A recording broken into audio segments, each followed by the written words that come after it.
বন্ধুরা খুব সহজেই ডিম ময়দা তেল ঘি বাটার ছাড়াই ঘরে থাকা সামান্য উপকরণ পাকা আম ও সুজি দিয়ে বানিয়ে নিন হেলদি টেস্টি ও নরম স্পঞ্জি পাকা আমের কেক। মোল্ড মাইক্রোওভেন ছাড়াই ঘরে থাকা যে কোনো বাটিতেই গ্যাসের চুলায় ঝটপট বানিয়ে নিতে পারবেন। খেতে অসাধারণ লাগে আর দেখে বোঝাই যাবে না এটা মাইক্রোওভেনে তৈরি হয়নি। সম্পূর্ণ ভিডিও দেখতে থাকুন। রেসিপি ভালো লাগলে লাইক শেয়ার কমেন্ট ও সাবস্ক্রাইব করে পাশে থাকবেন। দেখে নেওয়া যাক আজকের রেসিপি। নমস্কার বন্ধুরা, আমি পাপড়ি পদ্মাবতী ফুড ক্রিয়েশনে আপনাদের সবাইকে স্বাগত। প্রথমে দেখুন আমি এখানে নিয়েছি 1 কাপ সুজি একটু গুঁড়ো করে নেব। তার জন্য আমি এখানে একটা মিক্সি জার নিয়ে নিচ্ছি আর সম্পূর্ণ সুজিটাই দিয়ে দিচ্ছি। আর সুজি যেহেতু গুঁড়ো করে নেওয়া হবে তার জন্য কিন্তু যে কোনো দানার সুজি দিয়েই এটা করতে পারা যাবে। এখন দেখুন এটা মিক্সিতে আমি মিনিট 2 ঘুরিয়ে সুজিটা গুঁড়ো করে নেব। গুঁড়ো করা হয়ে গেছে। আর সুজি কিন্তু সম্পূর্ণ গুঁড়ো হয় না, একটু দানা দানা ভাব থেকে যায়। দেখুন একটু দানা দানা ভাব থেকে গেছে, তাতে কিন্তু কোনো রকমেরই অসুবিধে হবে না। এখন আমি এটা একটু সাইডে সরিয়ে রাখবো, বাকি কাজগুলো দেখুন করে নিচ্ছি। তার জন্য আমি এখানে নিয়ে নিয়েছি একটা বোল, আর ওই কাপেরই হাফ কাপ দেখুন আমি দিয়ে দিলাম চিনি। মিষ্টি কিন্তু আপনারা আপনাদের পছন্দ মতন ব্যবহার করবেন। এরপর ওই কাপেরই হাফ কাপ আমি ফ্রেশ টক দই এখানে ইউজ করলাম। ঘরে যে পুরনো টক দই থাকে সেটা কিন্তু ইউজ করবেন না, সেটা একটু টক ভাব হয়ে যায়, সেই জন্য একদম ফ্রেশ টক দই দিয়ে এই রেসিপিটা তৈরি করবেন।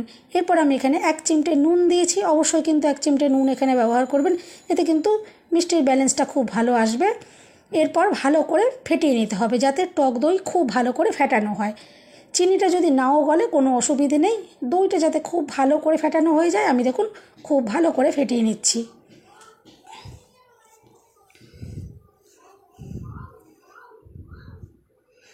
দইটা দেখুন ভালো করে ফেটিয়ে নিয়েছি। এরপরে একটা আম আমি খোসা ছাড়িয়ে ছাঁকনির ভেতরে এইভাবে ঘষে একটু পিউরি বানিয়ে নিয়েছি। ওই আমের পিউরিটা আমি হাফ কাপ মতন এখানে দিয়ে দিচ্ছি। এরপরে ভালো করে মিশিয়ে নেব। আর আম যদি ভালো মিষ্টি হয় তাহলে কিন্তু চিনির পরিমাণটা কম দিলেও হবে। আমি এখানে যে আমটা ব্যবহার করেছি এটা কিন্তু খুবই ভালো মিষ্টি, সেই জন্য খুব একটা চিনি দেওয়ারও কিন্তু প্রয়োজন হবে না। এরপরে যে সুজি আমি গুঁড়ো করে রেখেছিলাম, গুঁড়ো করা সুজিটা দেখুন সম্পূর্ণটাই আমি এখানে দিয়ে দিলাম। আর এরপরে মিশিয়ে নেব। এখন কিন্তু এখানে কোনো রকম লিকুইড দুধ বা জল দেওয়ার কোনো রকমেরই প্রয়োজন পড়বে না, যেহেতু এখানে আমি আমের পিউরি ব্যবহার করেছি আর টক দই ব্যবহার করেছি। দেখুন এভাবে একটু শুধু মিশিয়ে নিলেই হয়ে যাবে, এখানে জল বা লিকুইড দুধ দেওয়ার কোনো রকমেরই প্রয়োজন পড়বে না। এভাবে একটু ভালো করে মিশিয়ে নেব। আর তারপরে এটা আমি চাপা দিয়ে রেস্টে রেখে দেব 10 থেকে 15 মিনিটের জন্য, যাতে সুজিটা খুব ভালোভাবে ফুলে যায়। দেখুন আমি একটা চাপা দিয়ে দিচ্ছি আর এখন আমি মিনিট 10-15 ওয়েট করব। আমি 15 মিনিট পর দেখুন চাপাটা খুলে নিয়েছি আর সুজি কিন্তু সুন্দরভাবে সফট হয়ে গেছে, ফুলে গেছে। আর মিশ্রণটা দেখে বুঝতেই পারছেন এটা অনেকটা গাঢ় হয়ে গেছে। এরপরে আমি এখানে দেখুন দিয়ে দিচ্ছি কর্নস্টার্চ। আমি 3 চামচ এখানে কর্নস্টার্চ দিয়ে দেবো। এটা কিন্তু বাইন্ডিংয়ের কাজ করবে আর কেক কিন্তু সফট হবে। আপনাদের হাতের কাছে যদি না থাকে আপনারা কিন্তু এখানে 3 চামচ ময়দাও দিতে পারেন, কোনো অসুবিধে নেই। আর যাতে খুবই টেস্টি হয় তার জন্য আমি এখানে দিয়ে দিচ্ছি এখন 2 চামচ গুঁড়ো দুধ। আপনারা চাইলে কিন্তু গুঁড়ো দুধের পরিমাণ একটু বাড়িয়েও দিতে পারেন, তাতে কিন্তু কোনো রকমেরই অসুবিধে হবে না। এরপরে আমি সব কিছু মিশিয়ে নেব। আর যেহেতু আমি এখানে গুঁড়ো দুধের ব্যবহার করলাম সেই জন্য আমি এখন এই মিশ্রণটাতে অল্প একটু জল দিয়ে মিশিয়ে নেব। আপনারা যদি গুঁড়ো দুধ না দেন তাহলে এখানে লিকুইড দুধ দিয়েও মিশিয়ে নিতে পারেন। এরপরে খুব ভালো করে আমি মিশিয়ে নিচ্ছি। আর কেকের এই মিশ্রণটা খুব একটা আমি পাতলা করব না, আবার কিন্তু খুব গাঢ়ও থাকবে না। আমি পরে আপনাদের ব্যাটারের ঘনত্বটা দেখিয়ে দেবো। এখন আপাতত আমি এভাবে একটু রেডি করে রাখলাম। এখানে কিন্তু এখনও আরও উপকরণ মেশাতে বাকি আছে, সেটা আমি পরে মেশাবো। তার আগে আমি যেই বাটিতে কেকটা তৈরি করব দেখুন বাটিটার মধ্যে একটু হাতে দেখুন ঘি নিয়েছি, একটু মাখিয়ে দিচ্ছি যাতে কেকটা তৈরি হয়ে যাওয়ার পর ইজিলি এখান থেকে বের করে নেওয়া যায়। এখানে আমি ঘি এখানটা মাখিয়ে দিলাম, আপনারা চাইলে কিন্তু সাদা তেলও মাখিয়ে দিতে পারেন, কোনো রকমেরই অসুবিধা হবে না। এরপরে আমি যেই বাটিতে কেক বেক করব দেখুন একটা গামলি এভাবে বসিয়ে দিচ্ছি একটা চাপা দিয়ে।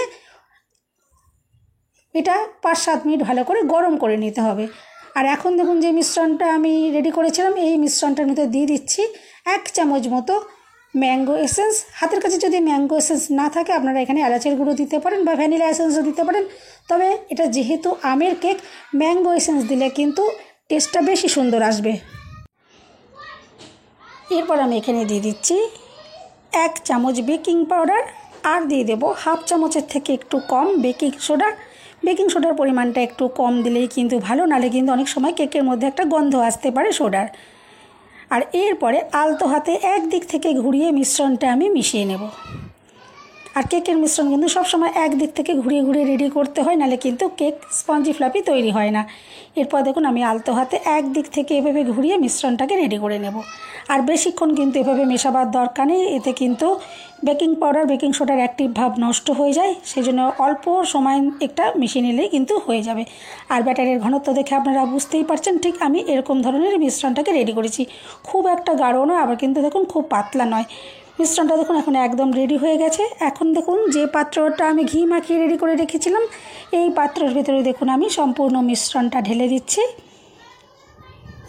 আর এমন জায়গায় কেকটা তৈরি করতে হবে যাতে কিছুটা জায়গা ফাঁকা থেকে যায়, কারণ কেক যখন তৈরি হবে এখান থেকে কিন্তু অনেকটা পরিমাণে ফুলে যায়, সেই জন্য জায়গাটা একটু ফাঁকা রেখেই কিন্তু জায়গাটা নিতে হবে।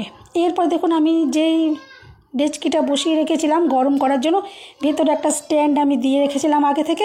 আপনাদের ঘরে যদি স্ট্যান্ড না থাকে, যে কোনো ছোটো বাটি একটু এই গামলিটার ভেতরে যদি একটু উপর করে বসিয়ে দেন, আর তার উপরে কিন্তু এই কেকের বাটিটা বসিয়ে দিলে কিন্তু হয়ে যাবে।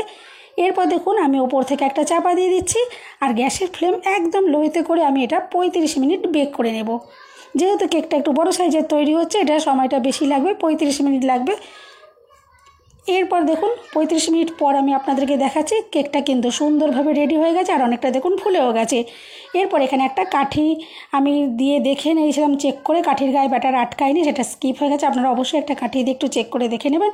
আর এরপর তৈরি হয়ে যাওয়ার পর কিন্তু সঙ্গে সঙ্গে ওখান থেকে নামিয়ে রাখতে হবে। আর তারপরে যখন ঠান্ডার পরে কিন্তু যেই বাটিতে কেকটা তৈরি করেছি, ঠান্ডার পর সেখান থেকে বার করে নিতে হবে, নাহলে কিন্তু বার করার সময় ভেঙে যেতে পারে। আর কেকটা যে কতটা সুন্দর তৈরি হয়েছে আমি আশা করছি আপনারা দেখে বুঝতে পারছেন, কত সুন্দর দুর্দান্ত কালারও তৈরি হয়েছে। আমি এখানে একটু কাজু পেস্তার কুচি আর কিশমিশ দিয়ে দেখুন সাজিয়ে নিচ্ছি। দেখতে তো অসাধারণ লাগছে, আর খেতেও কিন্তু অসম্ভব টেস্টি। আপনারা কিন্তু বাড়িতে এভাবে কেকটা তৈরি করতে পারেন। বাড়িতে বাচ্চা থাকলে আর তো কোনো কথাই নেই, বাচ্চাদের কিন্তু এটা ভীষণ পছন্দ হবে, আর বড়দেরও সাথে সাথে পছন্দ হবে। এভাবে কিন্তু অবশ্যই একদিন বানিয়ে দেখতে পারেন। আমি আশা করছি আজকের রেসিপি কিন্তু আপনাদের ভীষণ ভালো লাগবে। এরপরে কেকটা আমি আপনাদেরকে একটু কেটে দেখিয়ে দিচ্ছি, আপনারা দেখে বুঝতেই পারবেন যে কেকটা ভেতর থেকে কতটা যে জালিদার তৈরি হয়েছে, আর দুর্দান্ত যেমন দেখতে লাগবে তেমনি কিন্তু খেতেও সুন্দর। এভাবে কিন্তু বানিয়ে আপনারা দেখতেই পারেন। আর এখানে কিন্তু তেল ঘি বাটার কোনো কিছুরই ব্যবহার হলো না, এটা কিন্তু হেলদি আপনারা বলতেই পারেন। আর দেখে বুঝতেই পারছেন যে কাটা কতটা জালিদার তৈরি হয়েছে। বন্ধুরা রেসিপি ভালো লাগলে একটা লাইক দিতে কিন্তু একদম ভুলবেন না। চ্যানেলটা সাবস্ক্রাইব করে আমার পাশে থাকার অনুরোধ রইল। সবাই সুস্থ থাকবেন, ভালো থাকবেন, দেখা হবে নেক্সট ভিডিওতে। ভিডিওটা শেষ পর্যন্ত দেখার জন্য সবাইকে রইল অসংখ্য অসংখ্য ধন্যবাদ। এভাবে আপনারা তৈরি করে বাড়ির বাচ্চাদের কিন্তু স্কুলের টিফিনে দিতে পারেন, বা সকালে জল খাবারের জন্য কিন্তু তৈরি করতে পারেন।